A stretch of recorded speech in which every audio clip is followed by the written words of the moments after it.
Welcome to Therapists Uncensored, a podcast where therapists freely speak their minds about real-life matters.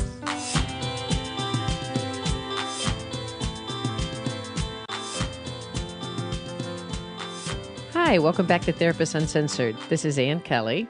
And I'm Sue Marriott. And I'm Patty Allwell. Today we wanted to talk to you about anxiety. It's a topic that we all struggle with. And the way I like to think about it is that it's noise in the system.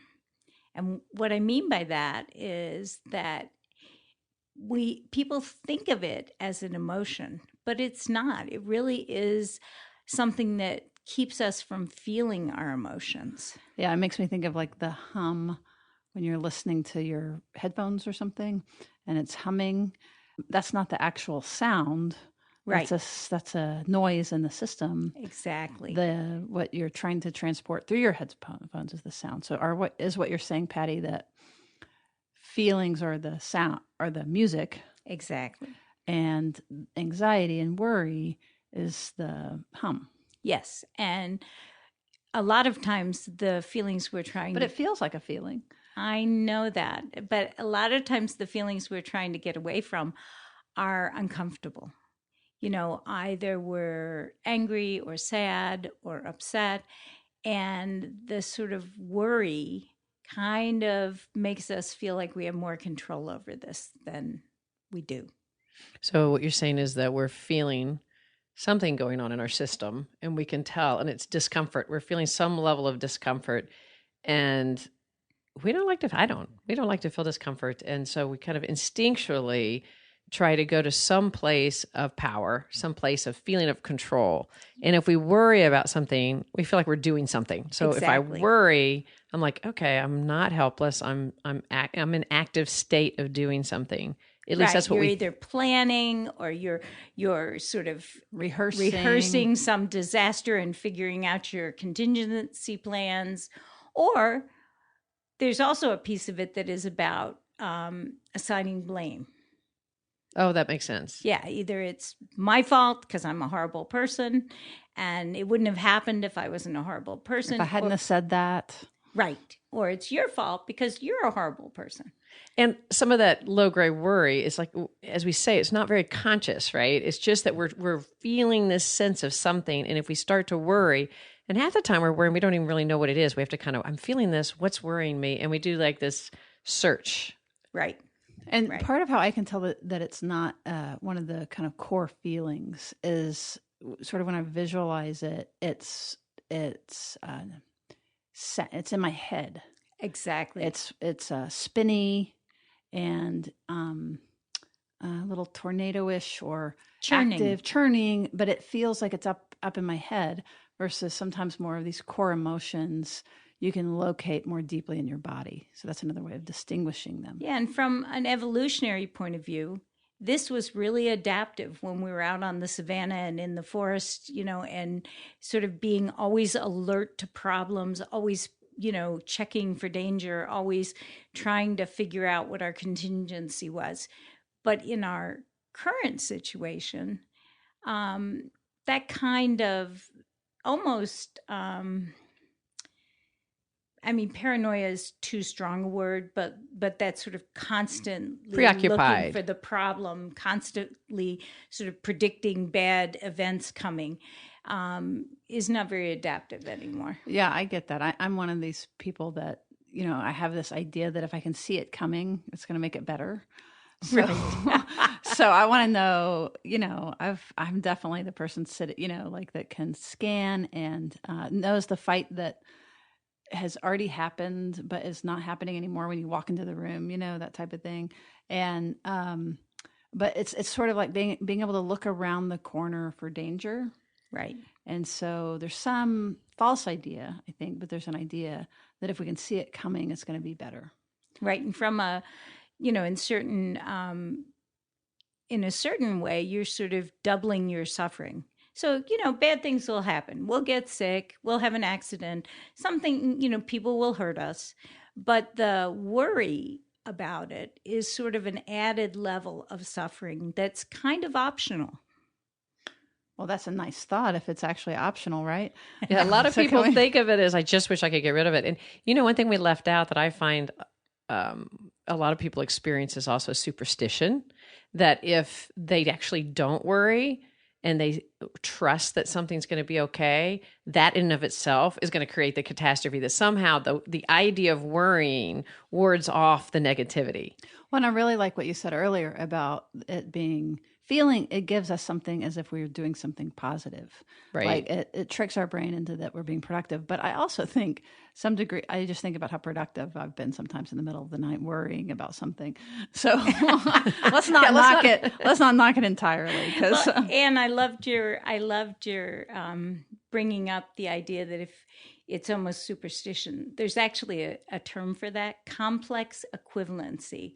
So what that means is that, if I worry, I will keep things from happening. I will really remain in control. Right, because I'm that. doing. I must have that. I'm certain now. I have a new diagnosis I can add to my list. Thank you. Also, Patty. it's sort of like it won't change. Like it's not only if we aren't worrying, we can't control it, but we kind of worry that if we aren't worrying, we won't be able to make it get better. Right. We won't be able to make, and if we're not worrying, we're not attending to it. And if you think about the worry, it at least does do some great things for it. It keeps our attention on something. And so it depends on what we do with it. That's what's going to be a fun way, I guess not fun, but a really important way that we're talking about it today when we start talking about how to move anxiety and worry into a different place, is not to send the message of worry and anxiety all bad. We need to rid you of it. It's like, I think of it as a communication, like it's telling you something's going on. And so it's the information's coming in. It's what we do with it once we sort of can recognize we're experiencing it, like use it as good information, but it doesn't mean we have to stay there. Right. Because to solve the problem, you need to be present and clear-headed and really in touch with what's going on. And the worry gets in the way of that too.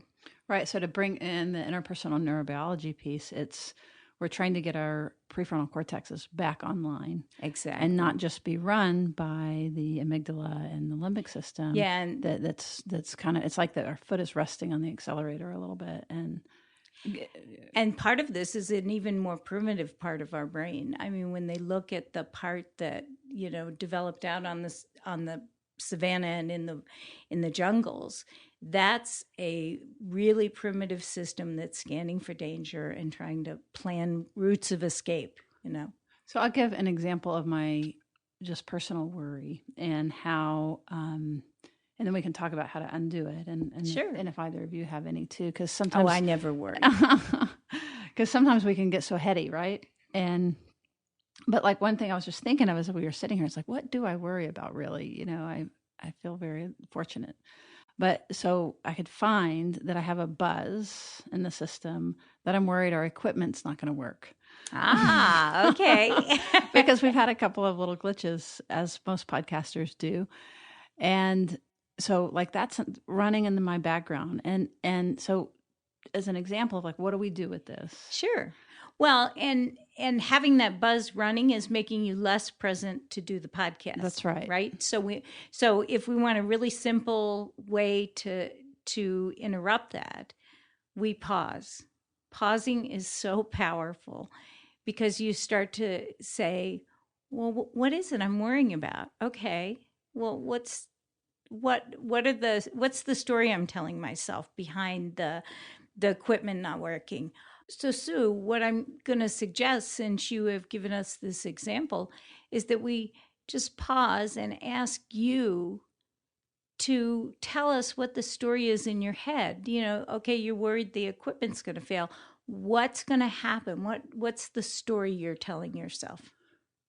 Right. And I could feel it happen very quickly as I tuned into it, which was, there's first just the annoyance of making a recording and having it not go well. I mean, not being able to capture it and just our trouble and our time because we're busy.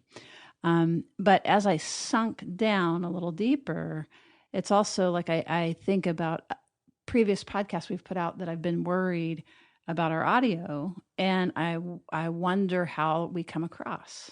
And it begins to get more, I can feel it like drop down where it gets more personal. Like, what do people think of me if I'm putting messy audio quality up? And what are the other... How are they judging you? Exactly. And then what does it mean that we're putting together something shoddy? If we aren't, by the way, but I'm just trying to use the example of beginning to peel it back, right? That it begins to come back into sort of my own personal insecurities of this exposure. It's another kind and level of exposure, of exposing a mistake. Right. So that's a really wonderful explanation of what you think will happen, right? That people will. Oh yeah, and I can you. keep going further, but yeah, but it's actually useful too, right? Because that if like the more so I expose a mistake, what's wrong with that? And then the idea is we go deeper, farther and farther. Deeper. So if if this exposed mistake happens, then so you can feel it like, oh well, then people will know whatever that I'm not competent, or that. So it goes into these much more highly personal, sort of dark places.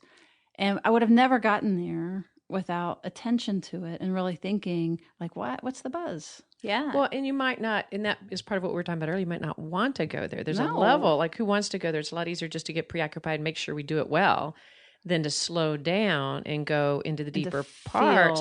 And yet, as you were even talking, the visual is as you were talking initially, your hand was near your head, and the more you were talking, you started putting your hand closer to your chest, and then your stomach and your body. You could feel it go down as I was watching you talk about it. Well, and that's wonderful because the next step is to go down into your body and talk and sort of concentrate on what you actually are feeling in your body. So, not the story you're telling yourself, but what's going on in your body at that point. And Sue, can you tell us? Well, I think, with Anne's observation, I think that was right on, that like I'm getting more present and, I have self-consciousness about talking about mistakes on the air, which is what we're doing right now.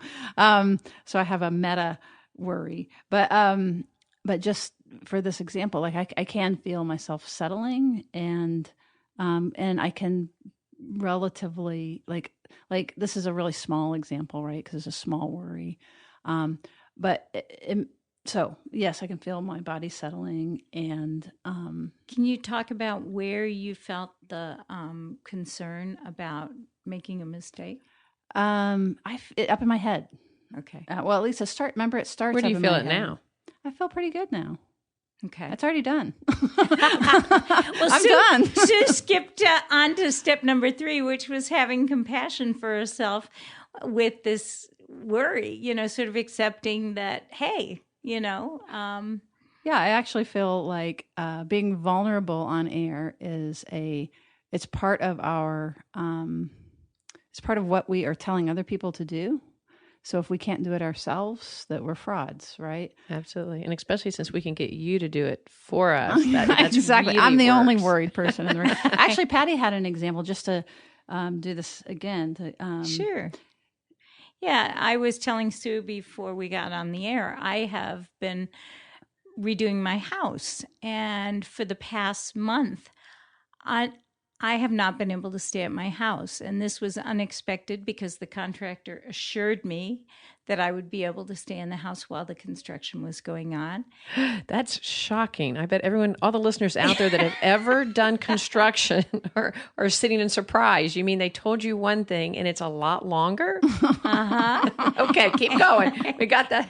And so, I am literally staying on a friend's couch for over a month, which is very disruptive. And so I am spending a lot of time worrying, spending a lot of time spinning about the contractor and what's going on and, what he's doing and not doing. And, and whether I did the right thing by choosing him or whether I have been firm enough with him so there's a whole lot of stories I'm going through in my head right now. And when we were talking about this episode, I realized that when I slow down and go down in my body, there's this real sort of fear that I am alone in this, that I will have no help, that it will, I'll be on somebody's couch forever, and that's not rational. I have lots of friends and resources, but something really primitive is getting activated with being out of my home and being vulnerable in a way that I wouldn't have expected. Yeah, and I can feel that with you as you're talking about it, and to be able to get in touch with that allows you to really. Such a wonderful and vulnerable example. So thank you, because you're kind of feeling the deepness of what's stirring that, and if you didn't let yourself do that, is so likely to stay in that more control phase, like anxiety to control, worry to calling, worry to try to master everything, and to take the risk to slow down and go, wait, this isn't really about mastering. It's about really facing some of the worst fears. And as you did, you're able to go, wait a minute, that's not reality. And it keeps you from needing to perseverate on control, because anxiety and control go hand in hand. And we haven't talked much about that, but if you think about your most controlling aspects of your personality, peek under that and look at the anxiety. And instead of going into the master control mind, you kind of went down and like, okay, this isn't going to happen forever. And the other part that gets stirred for me is the blaming, the, judging who's at fault. Is it him, or did I do something wrong in the way I've contracted with him? And this allows me to have compassion for myself. I mean, I don't, do construction projects on my home every day, but even a little bit for him, because I know that he's got a lot of other projects he's worrying about. And that doesn't mean I shouldn't be insisting on fair treatment, but I can feel that it's not as personal, that it's not like an attack on me. That's great. And then what you do when going back to the interpersonal part, then as you slow down, you're having self-compassion for yourself. You end up being able to actually have compassion for him. So when you do go, well, obviously you're not just going to rest in that element of, okay, I'm going to calm myself down and then not call my contractor. That's certainly not what we're trying to say is move out of action. It's just you got more connected to yourself. So now you can really engage with him in a way that stays more relational. Whereas if we're up there spinning and we're not doing it, we're not going to be very relational. And now you can call him from a whole nother level. Exactly. Let's pause to thank our sponsor, Leslie University Mental Health Counseling Programs, where you can help others transform their lives with creativity and compassion. You can apply a social justice lens to mental health care and achieve your own goals through their master's and PhD programs. Online at leslie.edu/mental-health. Now let's return to our podcast. So we're doing this very quickly because we're practiced at it. But if we were to just sort of go slower in all the things that are actually happening to deconstruct the worry, because it seems like, oh, well, we wrapped that right up, right? And my worry about the sound, and I said, oh, it's done. But what's actually happening is that there's the name it to tame it, where that by any of us identifying more what it is that's actually happening, even I'm really worried, or I can feel myself nervous. I'm nervous about something, even like that, which is, Patty, I think somewhere you were going and doing it in steps, so that you name it, you identify it, you understand the story you're telling yourself. So that's a really lovely. So you understand the story you're telling yourself. Which, by the way, when we're worrying, it doesn't feel like a story. So just to be clear, you went from worrying about the contractor, about the dumb contractor, and what he was doing, to going into this more dark place of feeling like that you're alone in the world and that you could always be alone in the world, and what have you gotten yourself into, and who's going to be there for you, something like that. And that's a much more viscerally painful place. So help us understand why that's better than worrying. Well, I think if we're worrying, we are not present in our own life. I mean, and we are either in the future or in the past. And being present in our own life, even if it's painful, is rich and healthy and connecting. And, we can't, if we're not in that ourselves, we can't have good relationships with people. We can't, we're sort of crippled. And that's such a great way to say it. And we are so afraid of those depth of feelings, but actually it's the fear that actually controls us much more than actually experiencing the feeling of loneliness or letting yourself have those feelings. They end up getting diffused much more than the pushing away of the feeling with the anxiety. Right. And because the other thing that happened very quickly, again, I think just because we're practiced at this, is that you didn't go into feeling alone and that was the end of it. What actually happened is that it came with self-compassion. Yes. And so I just want to make that a separate, right. So, and that I can feel compassion for myself around, most people would be really scared to death to talk into a mic. So of course it's natural that I would be worried about how that this audio sounds and how this is coming across. Like that is an example of the episode you did earlier, and with Chris and Neff, of those concepts of self-compassion. And we did it so quickly you couldn't even hear it. But that's the idea, is that you go to the deeper place, you identify what it really is. It's further down in your body, or you can feel it, feel more honest. And then from there, and you might even put your hand over your heart, or or I have this image of touching your cheek, or a child's cheek with your hands, cupping your, something really sweet. We just give it that little bit of attention, and then we can move on. And so the idea isn't to wallow in these more dark feelings. It's that we touch them and then we go to where the next thing that we want to be doing. Well, we touch them and then we hit the compassion, which that's allows what I mean. us, and what Kristen Neff talks to, which would be wonderful in this place, is once we feel the compassion for self, we feel the connection to the humanity and what you're feeling. Who would not feel distress having to be on a couch and then find that you can't be in your base in your home? And we forget. And one of the things you said at the beginning is that, we don't need this because we're not on the savannah. And yet I think what our savannah is now is isolation, is the connection to loneliness. Think about what is your savannah, and that's probably different for different people. What is, and knowing what your ultimate savannah is, what is it that feels the most threatening to you? And for us, it is isolation, loneliness, having to do it on your own, things like that. Those are really core to us as humans, and they are at the root of so much of what keeps us in a spinny place.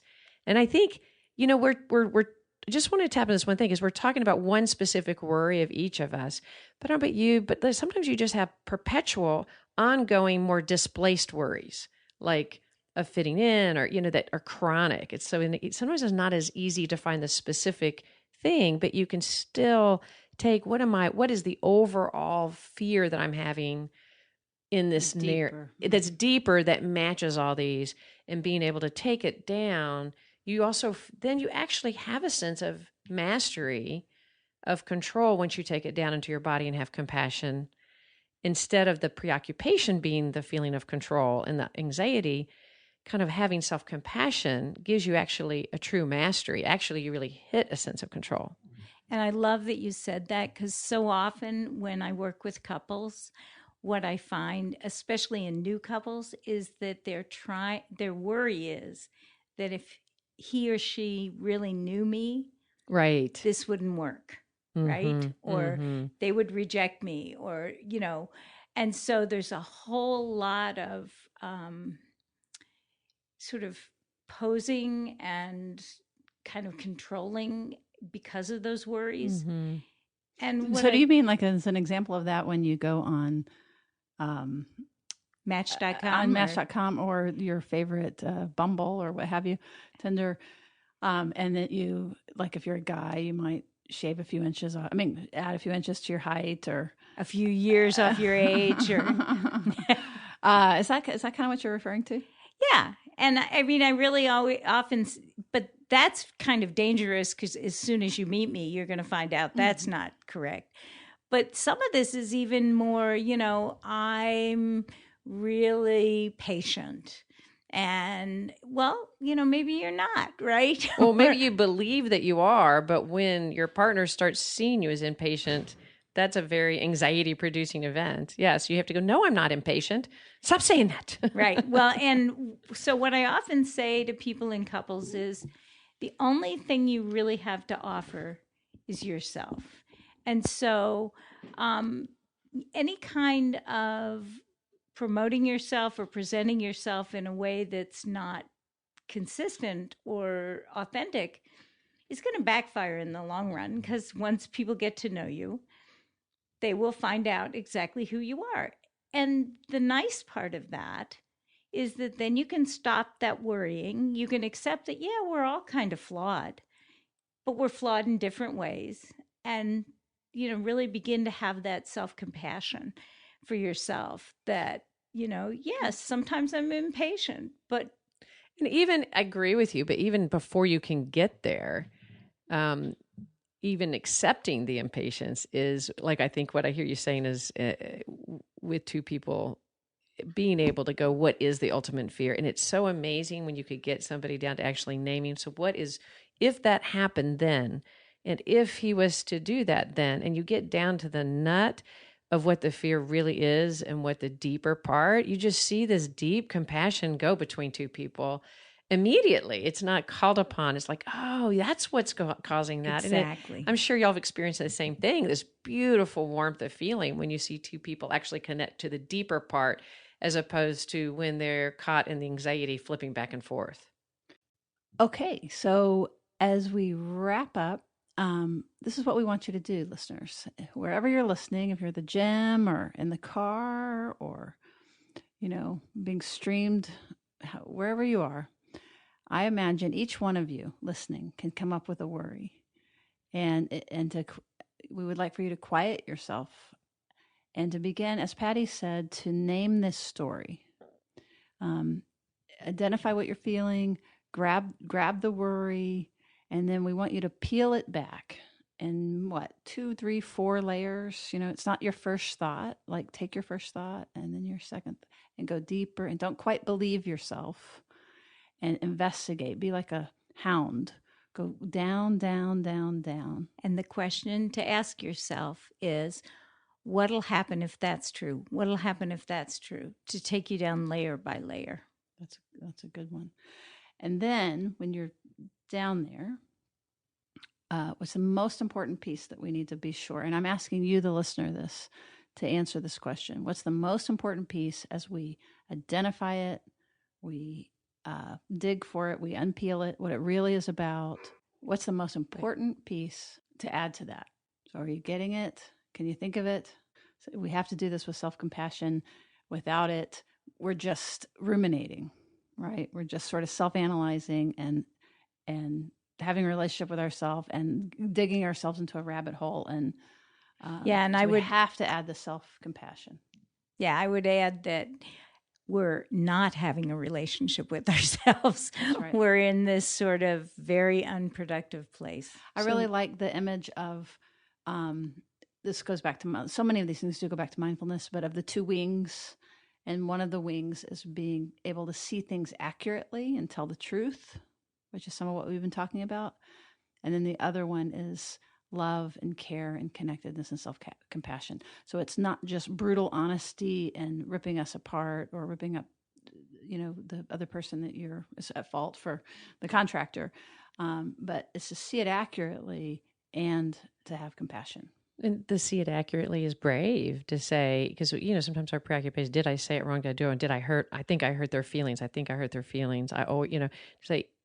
maybe I did, because sometimes we can do that. That's and sometimes I can be too critical or too, and you know what? It's hard not to be. So it's like, even with your worst falls, if going down, down, down, as Sue was mentioning, lands you in some place that feels like a self-criticism. Yeah, it'll probably be kind of dark. Yeah, give yourself that room to go, man, it's hard. That is really hard to really accept that sometimes I think I was too critical or too, but it's okay that I am. And then as Dr. Neff pointed out, going over to that, most people can go there and I can forgive myself and my friend can, however it is, but going to that last place. Yeah. And the end result of this is really having a vibrant, juicy life. Juicy. Being present in your Good word. vibrant, juicy life. And that's where I want to be. I don't want to be spinning around about my contractor. All right. Welcome to Ask a Therapist. Let's do a couple of shout outs to our listeners. We have Natalie from Waco and Deborah from San Rafael, California. Both of these listeners gave us some really constructive, helpful feedback. We really appreciate your input. So today's question is from Elizabeth in Phoenix. She writes, "Hey, Austin Shrinks. Love your podcast. Thanks for sharing and keeping it real. In that vein, I have a question. I just listened to episode 19, and I got a lot of ideas about preventing blow-ups. But what do you do once you've gone over the edge and you or your partner are already in rage? Suggestions, please." It's a great question because it highlights that every one of us goes there. We all go through rage. And I'd say the first question is to recognize, the first answer that I would give is to recognize your system is in way overload. And that's the primary focus. The focus is the overload, not the whatever created the overload. And we tend to want to try to stop what happened that created the feeling in us. But once we've hit rage, that's really absolutely irrelevant at the moment. The focus is, how do I get my body back under control? Right. We're not in a place to do any kind of problem solving or to do any reflection, or probably whoever's with us is probably freaked out because we're enraged anyway. So they're not going to be in any receptive place either.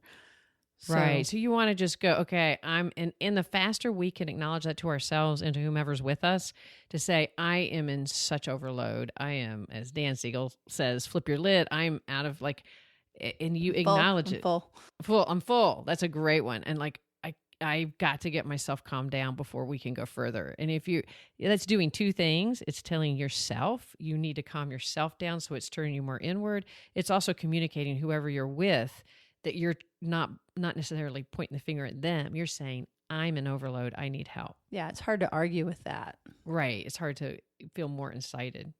And a couple of suggestions. Remember, our body's in physical overload, literally.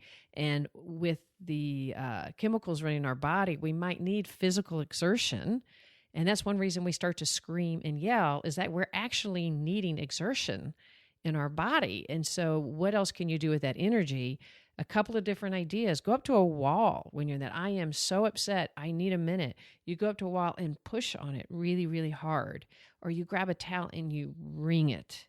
But you do something that can get that physical body connection. Right, because just a quick reminder that part of what's happening is your body is full of all that norepinephrine and adrenaline trying to keep you safe.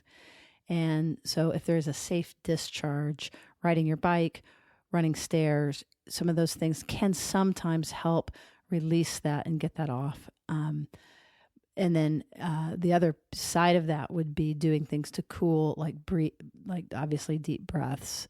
But typically it has to do with removing yourself from what is stimulating you. So the thing that is upsetting you is to pulling yourself out of that situation. And if two people are together, sometimes pulling yourself out can be inciting to the person that you're enraged with. That's why you're acknowledging that it's you. And another suggestion sometimes I give to a couple is just stop and say, I need a minute. Can we not speak for 1 minute? And just everybody stays quiet. And then you'll notice after that 1 minute, your body's going to be a little bit calmer. And if it's not, you might go right back up there. That's okay. Say, I need another minute. And that sometimes can really help both people in the party calm their systems down. That's great. There's also another episode 23 that you might check out on self-compassion. And just one other thought is you did mention that sometimes it's your partner that is the one that's enraged. And so these same principles apply, that self-compassion is still good, and that they will get their mind back. And but you do deserve to be treated well. And sometimes you're the one that's going to have to take care of you, not them, when they are not in their full adult or fully functioning self. So you get to be the anchor in those situations. So thank you very much for the question, Elizabeth. And if you haven't yet, please submit as listeners out there, please submit comments, questions, topic ideas, and any kind of feedback. We love listening to you too. So thanks for listening. We will see you around the bend. Come back. Therapist Uncensored is Ann Kelly, Patty Alwell, and Sue Marriott. Becky Mendeville edits this podcast and provides technical support.